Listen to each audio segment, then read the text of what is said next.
ఆ వర్షిణి సంగతి ఇప్పుడు అనవసరం. ఇప్పుడు నాకు కావలసింది రష్మిక. ఈమెతోనే నా తదుపరి ప్రయాణం ఉంటుంది.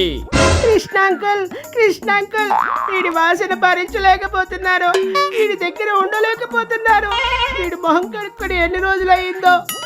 కప్పు కడుతుంది అంకుల్. కాసేపు ముక్క మూసుకోమ్మా. వాడి వాసన నాకు కూడా వస్తుంది. డెఫినెట్ గా వాడి పళ్ళు రాలగొడతాను. అప్పుడు ఏ వాసన ఉండదు. నా పళ్ళు రాలగొట్టే ధైర్యం నీకు ఎవడిచ్చాడు కృష్ణ? ధైర్యం నాకు ఒకరిస్తే వచ్చేది కాదు. అది నా రక్తంలోనే ఉంది.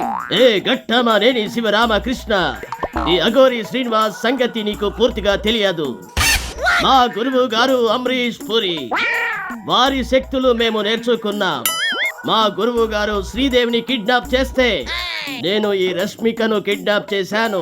నీ గురువు అమరీష్ పూరిని నా మిత్రుడు చిరంజీవి ఫుట్బాల్ ఆడుకున్నాడు. ఇప్పుడు నిన్ను నేను కబడ్డీ ఆడుకుంటాను.